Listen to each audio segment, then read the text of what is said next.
can change your life. My name's Khoel, by the way. I grew up in rural Nova Scotia. I've long held the belief that because of my upbringing and my circumstances, that I had no chance at making an impact in this world. I solved this puzzle through gratitude and mindfulness.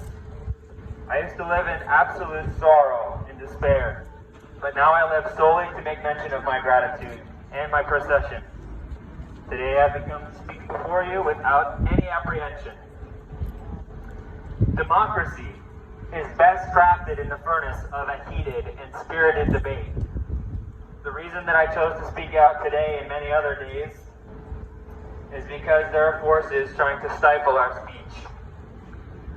You all have a human right to associate with your families, and you all have a right to live a life where the government doesn't tell you what to do. These God-given rights have been robbed from under our noses. Just look at Justin Trudeau and his open views for Agenda 2030 and the Great Reset.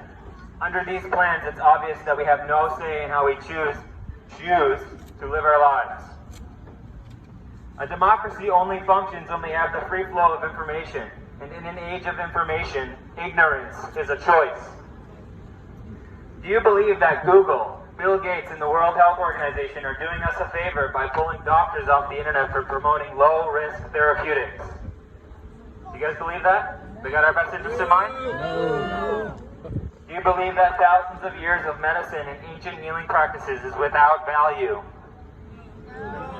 It was the Rockefellers that invented petroleum-based medicine in the 1950s that we very quickly became addicted to. And believe it or not, the laundry list of effects are longer than that which they cure.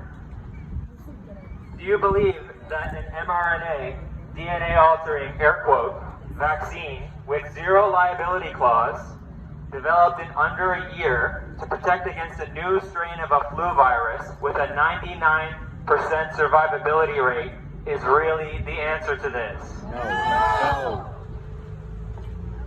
So if you, like me, we've been misguided. Many of us have been tricked into thinking that we need to wear masks and to be distanced to keep each other safe. Couldn't be further from the truth. In reality, all that we need is nourishing food that comes from the earth, love, acceptance, compassion, and genuine human connection. Interestingly enough, we've all been put in this unfortunate situation. When we live through fear, a natural, powerful, and primitive human emotion, we act through fear. We release cortisol and noradrenaline. These hormones trigger our sympathetic nervous systems, and they constrict our blood vessels and direct the blood away from our guts to our arms and legs as if to fight or fly. In this state, no work is being done in the immune system to protect against viruses or disease. We induce an acute state of stress every time that we put on a mask, of which I know most of you don't do. Woo! We've all heard the saying, though, I was just following orders. It's the rules. What did we learn in World War II about the law? That it's not always right. What we're actually doing is virtue signaling under a guise of public health to unwarranted and unscientific medical practices, just to avoid confrontation.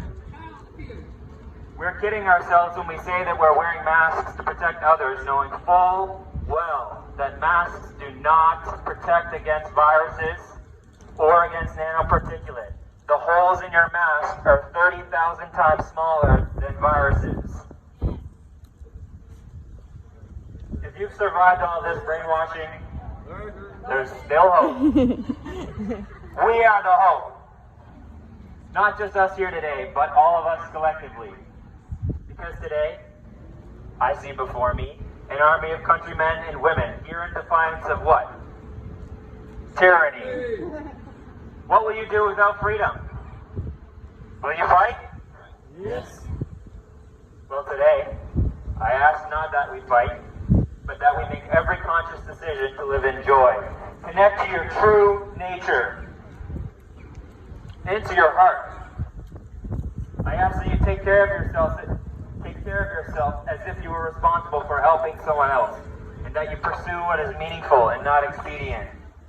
I ask that we take at least 30 seconds each day to hold love and compassion in our hearts for those who are different from us, and together that we can use our collective consciousness to manifest the reality that we all deserve. So what I'm really asking of you is not to act in fear. Act in love. Live through your heart, not through your head. If you do this, we forge a path that leads to a world that's far greater than the normal that we all hope to get back to. Are you guys ready for a change? Yes. Couldn't hear you. Yes. And lastly, the Gandalf quote from Lord of the Rings. I wish it need not have happened in my time, said Frodo. So do I, said Gandalf. And so do all to live to see such time. And so do all to live to see such times. But that's not for them to decide. All we have to decide is what to do with the time that is given us. Thank you. Woo!